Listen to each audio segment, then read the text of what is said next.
Hello and welcome to Bleeding Tree Gaming. My name's Amy, aka Warp Fiend, and today I am joined by... Hello, I'm Luke, aka Mime. And we are discussing all the new Age of Sigmar 4.0 news that has come out over the last week. It's been a busy week this week. I wasn't expecting this many articles. We've got 5 different articles, and considering the last couple of weeks have been 3, maybe they're pumping it up now as we get closer to the launch. So, obviously, first of all, we have the weekly model. Show us more, show us more. But the Prosecutor, yes. I must admit, out of all the Stormcast stuff in the trailer, the Prosecutors were probably the ones I wanted to see the models for the most. Yeah. And it hasn't disappointed at all. It is absolutely gorgeous. I love this redo of them. Let's have a look. They've shown the 3 different models you get here. And like they've gone for kind of like, it's almost like a gladiator look. They've got tridents and spears and like shields and these gladiator looking helmets, which I've heard have been pretty divisive, but there are ones that have got the face fully covered. So yeah, it's going to be interesting to see what the full cover one. I mean, you've got like a little picture in the background of the actual model reveal here that shows, you know, the artwork version of it with the helmet on, but yes, yeah, there was one. So I did see it at some point. I don't know. No. Maybe it's fairly near the top, just underneath the YouTube link. Where am I looking? Just oh, there. yes, hidden here, right at the back.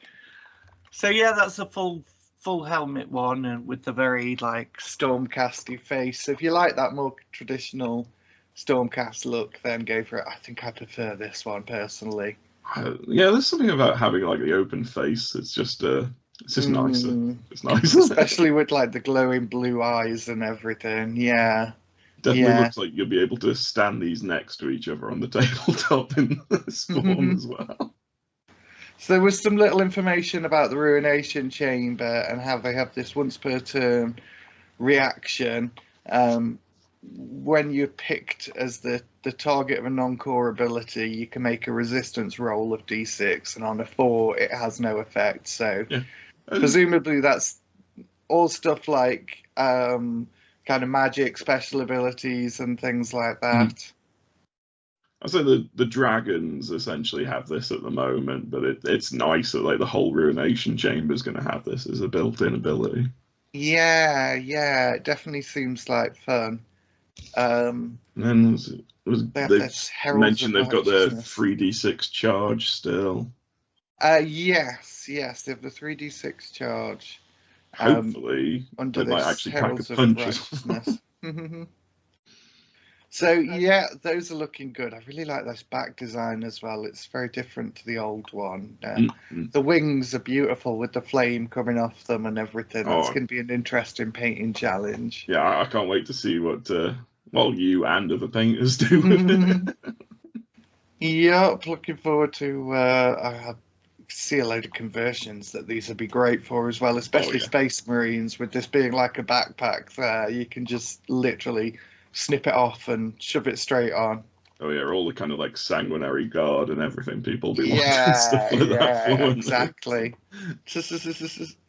So moving on to some of the rules. First of all, we had faction terrain and endless spells or manifestations. This was I mean, they told us a couple of things about this beforehand, but seeing them with actual like war scrolls and health now that was like really big surprise. So this is some massive changes. Obviously, like you can pick one manifestation lore for free and basically use any of the ones in it. Now, a lot of the universal ones, I believe these are all from like the actual starter sets that had them in. Yeah. I think all of them are, From the looks of it, if you bought like one starter set, the ones from in there aren't going to be like separated out between different manifestations. Yeah, I remember all those from the first ones. It's going to be interesting to see how like the effects of them compared to others, because like that morbid conjunction one. The conjunction? Yeah. Conjunction. That one Oh, definitely seems like it could be really powerful going on current Conjuration, edition yeah. rules, because everyone loves the Suffocating Gravetide, and Purple Son of Shaiish is really powerful. But Classic, yes. yeah, people don't take it so much at the minute because it's expensive, but then they're saying that they're going to be free in this. Yeah, you can see quite a lot of these around. And I do like the fact that, for example, like the Cronspine Incarnate is just, that's your manifestation. You can't take any more. Oh, yeah, yeah. That makes sense. Um, yeah, there's a lot more information about these. So we see like the data slate, the war scroll, sorry, for Quicksilver Blades here. And you can see, yeah, they've got health, they've got movement, they've got save, and then a banishment. And you can just attack them if you don't want to banish it. Yeah, And, I mean, and try and kill it's them. pretty cool for armies that don't really have much of an ability to be able to banish, to just be able to attack them. Yeah. It does kind of even out that thing as well. I just really like the idea of them having like a war scroll and being basically a summoned unit that just acts slightly differently to regular units. Like you can't command them, obviously. No, yeah. And, There's some interesting caveats though I've seen, like reading some of this though, because it does say like you can actually charge into them and everything like that. So I think there's going to be there might be a bit of a risk in playing them in certain situations, especially with those battle tactics we looked at last week. Yeah, very much so. You can definitely see circumstances where it might be very difficult to actually use them. So if we... Oh, sorry. Yeah, sorry, were you going to say something? No, it's interesting that it's saying that you have to actually still back out of combat with them as well, the same as you would with an actual unit. And yes, yeah. So just looking at these rules here, like all manifestations, models can move through them but cannot end up moving them. So that Prismatic Palisade, could they actually move through that before? I thought it blocked could. It was a weird one that you had to kind of like finish over it, and then depending on how you placed it, it was quite difficult to get over it. Yeah. So you can charge them, basically, finish a charge within a half an inch, and they can be picked at the target of shoot or fight. They can be damaged or destroyed, but don't count as a destroyed unit for tactics or abilities. They can only use core abilities or the abilities on the war scroll, not using commands, or be affected by friendly abilities unless they specifically affect manifestations. And they cannot contest or control objectives. So that'd be a bit unfortunate. Yeah, that would be a bit OP. Yeah. So the moving ones have the same rules as troops, basically, for like you'll have to set up 9 inches away and you can't set it up within 9 inches. They can't move in the movement phase. In the same turn that it's been summoned as well. Yes, but presumably it can charge, so I assume they have a charge roll like everything else. Yeah, it does say something that they can charge the same way as a unit can. So the static ones, you can just ignore them while setting up. You can end and move within 3 inches of them without being in combat, I think. And like it can't move at all, and you have more freedom to place them. So yeah, there's the Prismatic Palisade that you use to good effect at the Throne of Skulls one. They definitely, I don't know, I prefer the current ruling on them. Like this definitely seemed like a bit of a downgrade to them, to be fair. Yeah, but to be fair, it was crazily good. Yeah. I think this is pretty good, and you can still do things like kind of block them behind it basically for a turn. But big base for like the ruling that it has here. They're saying that if they can't draw a straight line without passing through this, then they can't shoot at anything behind it. Yeah, you can still use that to devastate in effect, but they can now find it a bit easier to just like run through it, basically. I say that presumably jump over. I was just like switching off all of your shooting phase for you in the hero phase. It's just a bit yeah. So faction terrains are also the same, and they have like war scrolls of their own. Obviously, most don't have attacks, although they do mention that there are ones that do have that. There's some moving ones as well. Yes, yeah, which could be interesting. What is the moving terrain faction? I don't know. I'm trying to think. Like, I can't think of any of them that would move. Yeah. Oh god. Some part of me wants it to be like a goblin thing or an orc thing that like just moves around. So yeah, you can see here the Magmic Battle Forge for the Fire Slayers, fairly much the same thing. Yeah, the pizza oven. You have to have the pizza chef standing next to it the whole battle, and he can do the thing where he can add one to his chanting rolls, or he can expend the whole thing to heal D3 on all friendly Fire Slayers units, which is I don't know what the previous rule was for that, but I remember it was pretty powerful, and I think this is it definitely gave like +1 to the chanting. I think there was some kind of heal thing that it could do at some point during the game. Yeah. But I like this that it actually gives them an unbind as well, which Fire Slayers don't particularly have much in the way of like anti-magic. Yeah, I think like definitely the past season of kind of magic focus has really thrown into sharp relief which factions were struggling, and giving them stuff like the ability to unbind from the faction terrain is a good way of balancing that, I think. They've got a free unbind now if they've got their faction terrain. Plus they can go and smash up endless spells now. Yep. So they've got a nice little double whammy there. Even if they might struggle to do that battle tactic where they all have to be in 4 separate corners. Oh, yeah, the perils of being an order faction. Yes. So there's a little bit about the tree song for setting up the Awakening Wildwoods. It's just basically saying that you're limited to a maximum of 3 Wildwoods now, because I do like that. I mean, you will permanently have 3 on the battlefield so long as you have like 3 sorcerers and all of those go off. Like, because you can just constantly, it's unlimited. So like you can try and do it with each different wizard to repeat it in one phase, basically. I didn't even notice the unlimited thing until you just mentioned that. Like, that's really good. Yeah.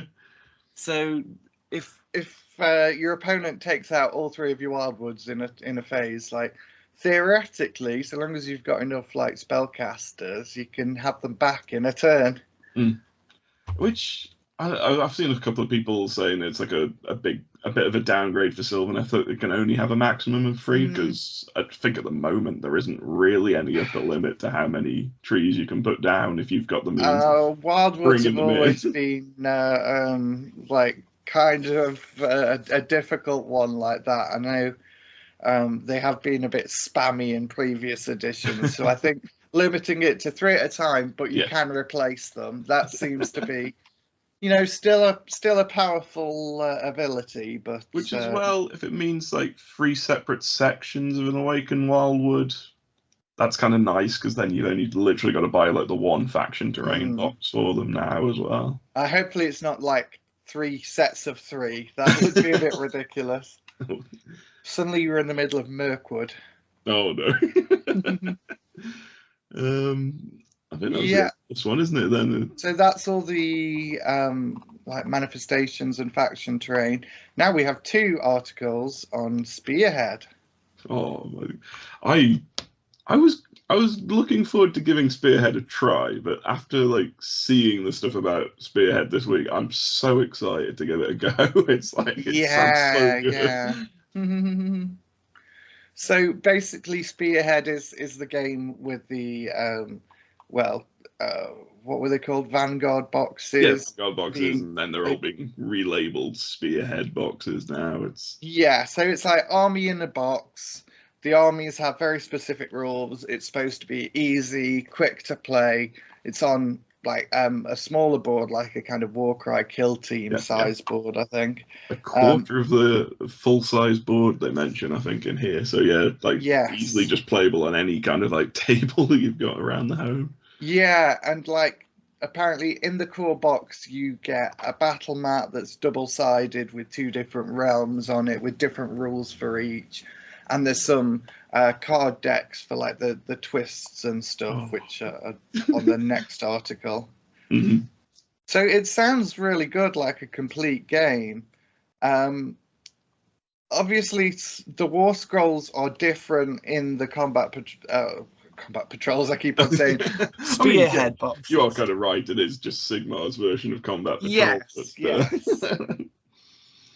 So you have to, if you're playing that and main Age of Sigmar, you do have to remember 2 sets of rules. But it does sound like, they'll be similar with a couple of abilities swapped out or Yeah. kind of simplified and stuff like that. Like there isn't like the magic modules they said in it. So yeah, it's just literally all on the War Scroll. If the unit has I've spells, got a it's bit. just like an attack essentially on the Magister.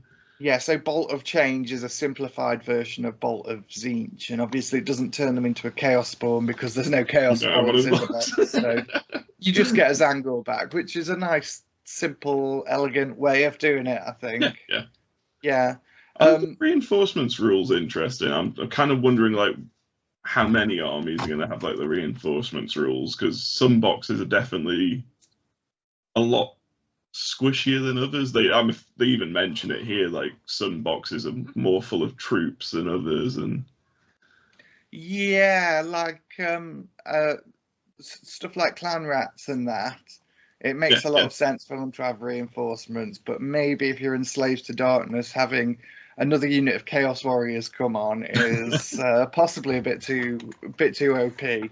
So I've been looking through some of like the Vanguard God boxes again since like reading this announcement. I'm just kind of like, how are they going to balance like some of these War Scrolls in here for some of these boxes? It's like the Ogre one's got like the massive cannon, and then you've got the lead belchers and everything in there. Yeah, you can even use the like Baby Giants one for Sons of Tiamat. So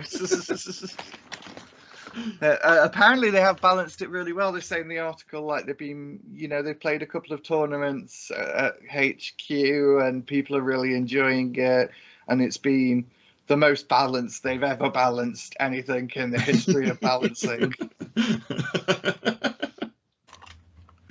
No, I'm just excited. Obviously, like I've built up my Seraphon one a little differently than how it should be, but I've got my Flesh Eater Courts and my Knights. So yeah, the reinforcements ones, basically that's one use per unit though. You can only reinforce a unit, replace it once. So next there's you can see the way they balance powerful characters like in Drastra. And that's basically you're not in the battle for half of it. She's got to start off the board. Yeah. So you need to do the first 2 turns with like the other stuff, which to be fair, you've got a chariot, you've got that big unit of whatever the sword guys are called, and presumably that banner guy. Yeah, it does say the Vexilla is on Vexilla, that's the one, yeah. The Vanquishers are the ones with the swords. So yeah, I mean that seems a reasonable way of balancing it. It is kind of like, I want to play with my toys. Let me play with my toys.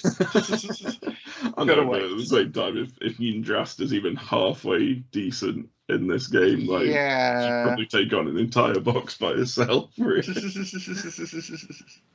So there we see the Clan Rats War Scroll, and you can see it's got the reinforcements keyword there.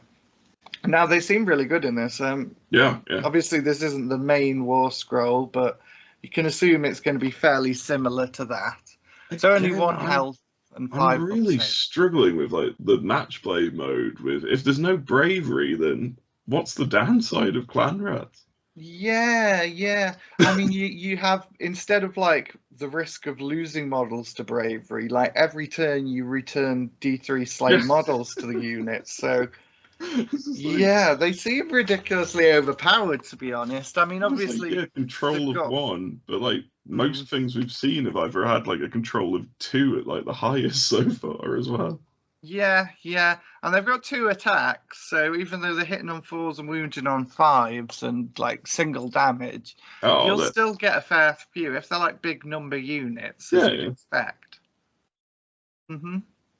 They're there to swamp objectives. That's all they're. Yes, yeah. And then obviously, like, back to the Magister again, you can see like the idea of shooting magic is just kind of in a ranged weapon is staff basically, and then he has like a melee sword. I mean, at least he's only got one attack on that, because like the size of this board, and he's got like an 18-inch range and a 14-inch move. Yes, yeah. That's like D3 damage you can just fairly much throw anywhere. So yeah, it just mentions that here there are 2 decks of cards included in the box. One that provides you the twist for each round, and another gives you ability to score battle tactics or command abilities. So let's have a look at these now. Yeah, this is really cool. We've got some of the ones here. Names for them, doesn't it? I don't know if this is going to be like rebranded on the boxes now or something for them. I'd assume so. If they give them a name, and then like, you know, there might be parallel ones out at once, because they mentioned that the one in the starter set is obviously a complete Spearhead force, but there is also the existing Stormcast Spearhead one with Indrastra. So yeah, there can be multiple ones for factions. Fingers crossed. This actual launch box now, like the amount of things they're saying that are in there, like you got this deck of cards for Spearhead. Did they even mention? I think they mentioned somewhere that you actually get like the War Scroll cards for like the other boxes to play it. I think I read that. I can't remember off the top of my head, but that does sound familiar. It might mean the ones actually in the launch box and not every single box that's already out. Yes, yeah. So basically, the way the cards work in this, the Battle Tactics one, you get a deck of 12 of them, and at the start of each round, you draw 3 of them. You can discard any number of cards and draw back up to 3. And you can play any of these at any times, and each one has a choice between a battle tactic and a command. So you can choose to score extra points by going for the battle tactic by playing that, or you can choose to take the command, which will give you some kind of bonus like free redeploy here, or like only unmodified hit rolls of 6 hit them from a shooting attack. Which again, but like, you get strike last. Yeah, if you know you're not going to be able to score that battle tactic with like the stuff you've got on the board, then yeah, taking the commands like a really good option. Yeah. On this one, they say if you control the Dracothian objective, presumably these are just printed straight onto the battle mats, or that you get like some kind of battle plan to set it up by. It does mention specific objectives on the Spearhead board, each of which are named after the god beast of the mortal realm. Yeah. I think it does mention something about them being printed on there somewhere. I think that was my assumption anyway. You can see that these are raid, like, they're fairly much similar to the main battle tactics. So friendly units wholly within enemy territory, not in combat. More friendly models contesting the large terrain feature in your territory. And then you have these commands that ignore rend. Ones that target that unit. That could be a very useful one. And that heal one as well. That's quite heal nice. D6 to a hero in a combat phase. Yeah, they sound like they're really good twists and stuff. And then you've got they're not the twists. Sorry, the twists is the next section. I'm getting them confused here. Build underdog mechanics again. Yep. So they clarify that season the initiative rule is in this, which is basically the if you take the double turn, you can't score basically from battle tactics. Oh yeah, on this one it says you can't draw any more tactic cards. I think it says for the battle. Yes, unless you're the underdog and you're 5 points behind or more. Which that's quite nice, not just like, oh, you're 1 point behind. Go on, have at it. So you can see like the battlefield board you get is an Axie side and a Gyron side, and you have twists for all of those, and presumably they'll try and update this with new cards and battle mats and stuff. Oh, It would be I hope cool they if do. That'd be so good if they, because like it does mention about you only having 12 cards in the deck, so you'll know like what your opponent's got left after a while or whatever. But it'd be really Yeah. cool if like you could just build your 12 cards out of a deck eventually. Yeah, so you have like Theme Twist, which is like the underdog picks an enemy unit, and they're ensnared by grasping vines, so their movement is half basically, and they roll one fewer dice on a charge roll. Nice. So that's a really kind of nice themed one. It could be really, really powerful used well. Take the Land is a bit more generic. It's one extra victory point for more friendly models contesting a large terrain feature again, this one in enemy territory. So yeah, that's more of a like standard generic thing with a bit less flavour, but it's you know, it's a solid one that you'll be able to use. The underdog's getting like an extra +1 to wound as well by the looks of it, if they're attacking something that's contesting that as well. So, like Axie ones, you get Let the Blood Flow, which is you score one extra victory point for each enemy unit you destroyed, and if one of them's the underdog, you pick one friendly unit to be frenzied, so you add one to hit rolls for combat. There's also this Wreathed in Smoke. Pick one objective on the battlefield. If there's no underdog, the players roll off. That objective is Wreathed in Smoke. Only unmodified hit rolls of a 6 successfully hit for attacks that target a unit contesting that objective.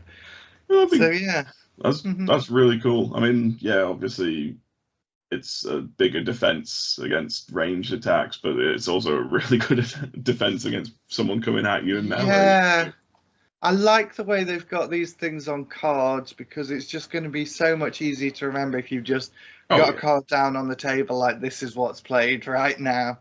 And anything to stop you having to flip through a book at the end of the day. And they all seem fairly narrative and that, which just kind of like enhances the feel that you are actually kind of controlling these armies on a dynamic battlefield. I do really like any rules that kind of help with that thing. So yeah, that's the Spearhead mode, at least what we've seen of it so far. Yeah, that seems pretty good. Now the other game style. I was really surprised that they just launched. I mean, we were literally just saying earlier, weren't we? I don't know if they'll release another article this week now. Yeah, and then one came out within half an hour or so. So Path to Glory mode, it sounds like they've done a lot of stuff to kind of expand on this. You have like a Ascension Battle Pack, which focuses on the Warlord, and that's in the core book. So you have the path of your unit, and like the amount of renown levels them up to different ranks. This is really cool, just having this skill tree on them. Yeah. So it's just basically a skill tree, and each time you gain a rank, you get a choice, like 1 out of 2 different abilities. So you can see when you're taking the heroes, picked the Path of the Warrior. When you first level up, you can choose either to Berserker, so that's the re-rolling charge rolls, or just a free D6 heal once per battle. Yeah. That seems great. You've got a choice of add 1 to hit rolls for all your combat attacks. Or D3 on his control score as well. That's fairly handy for making sure he can potentially take the objective himself. And yeah, and it says end of any turn, so this isn't once per battle. You can use it at the end of every turn, and presumably, like, you have to roll the D3 every time, but you're still getting at least 1 extra every turn. Next level, you get to choose mastercrafted armor or weapons, so it's just 1 to save rolls or 1 to rend characteristics. That one you can choose a 4+ ward save, which that's going to be really fun once you've like fully leveled up. Always has strike first. I mean, yeah. Oh, it's difficult. I mean, the 4+ ward is always tempting. It's like, I did say, like, these Path to Glory things. you're going to be better off playing against people who are roughly your kind of progress through the path to glory. Because if you come against someone who's like leveled up all their characters and you're just starting out, you're not going to stand a chance against some of these things. They don't mention anything about like any kind of underdog mechanic, particularly for this. Actually, for saying if that situation, like if you go up against someone that's no, maybe that's something they'll expand on later. You can see this one's for the troops. You have similar things. You can choose between a heal 1 for any turn, or you can use a retreat without taking mortal damage. That's quite nice. Yeah, for a whole unit of troops, being able to heal 1 every turn is pretty nice. And then 6+ ward save, subtract 2 from rend. But this is once per battle. I mean, it's still that's yes, really nice. Yes. You can add 3 to the control score of this unit permanently, like the whole battle. Which this is for troops, so the control score presumably is per model. I don't think they've actually fully confirmed that, but I believe that was per model. I would assume like unit. When you got the clan rat with 1, it's for each clan rat. Yes, and then exactly. I would assume with this passive ability, it's the number of models in the unit's control score, then you plus 3 on top of that. Yes. Because if that's 3 on every model, that's crazy. Oh, yeah. No, I meant 3 onto the control score. I meant that I wasn't sure if the models were like 1 each or that. But yeah. I still don't think they have clarified that, but I assume it's that way, that it is like per model. That's the control score. Yes. Yeah. You have this. Remove 1 damage for any damage taken to this unit. So, your multi-wound targets, you really want to be giving that one. That seems really good. Then you can get the ward up to a 5+, or you can get the strike first while you're wholly within friendly territory, or contesting an objective you already control. So, games would be really interesting when everyone's at legendary. Yes. Priests on the path of the devout get this resurrection ability, and it's just like you make a chanting roll of d6. It's you have to build up to that 7. You can. You have to build up to the 7, yes, through multiple turns, and then you can just bring back a hero. I mean, at least it is only an infantry hero. Thankfully, it's not like a. But I'm going to bring back Techless. I wonder as well, like, obviously, if the hero would die and you've got no way of bringing it back, then obviously your progress is lost. But if this priest can then bring your hero back to life before the end of the battle, yeah, he hasn't lost all his progress. So Warlord begins their campaign with the first rank already gained, so presumably you get to choose an upgrade straight away. Well, that's pretty nice. So you don't have the battle tactics rules module. They have 6 narrative battle plans instead, and it also has obviously a twist table now, and each battle plan has their own twist tables. And here we can see the ritual. You've got the underdog can pick a friendly unit, add 3 to that unit's control score. You can pick an enemy unit to have the strike last, or you can pick one objective and basically inflict damage to it, like D3 on a 4+. So, yeah, they seem like fun twists again. Similar to the other ones, these seem to be a bit more kind of simplified than even the Spearhead ones, just single sentence. I'm kind of unclear on these twists, though. It's like, does it mean that the underdog gets to pick one of these for a battle, or is it like... Yeah, so... Maybe this is what we were talking about, just like if you're an underdog in terms of going up against a a more powerful force, like you've got one of these. Yeah, I mean, it's just says on a D3, so maybe you roll a D3 at the start of every turn. So it doesn't particularly mention anything about like when you put these twists into play, or yeah, maybe it could be one a battle. I'd assume it would be more than that, but who knows? each battle. Oh no! Yeah. Just say something about shifts every battle round. So yeah, potentially you can use a different one of those each battle round. Then of course you have the ability to build your own heroes and stuff, which they don't fully go into, but they mention the Anvil of Apotheosis And then, for your own custom characters. And it does mention that obviously battle tomes will be a thing eventually in the new edition. Right, so that's another week of Age of Sigmar 4.0. They've said the full reveals is coming on the 18th, when we're actually the weekend of the event there, where we're going to have a test game. Looking forward to that still. Oh, there's the Spearhead thing's actually probably my most look forward to thing on the introduction day now. Yeah. Oh, it's gonna be fun. It's gonna be fun. Yep, looking forward to seeing more. As ever, we'll be back next Friday with more info on all of the Age of Sigmar 4.0 reveals that we see next week, and they're really ramping them up now, so hopefully there'll be even more good stuff to look at. Let me get my pre-order in for the launch box soon. I'm getting so tempted by Stormcast. I think I'd have a lot of the Prosecutors and Indrastra.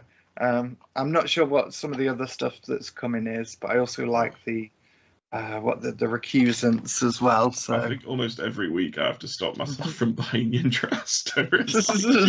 She looks so cool. It's like... yeah. Oh. I mean, I've kind of started. Well, I kind of bought myself Karazai and Krondys, and then it's kind of like, oh, do I go into a full Stormcast army now? Oh dear. Well, thank you very much for listening. If you're hyped about Age of Sigmar 4.0, please let us know in the comments. Don't forget to like and subscribe, and we will see you in the next one. Bye-bye. Bye.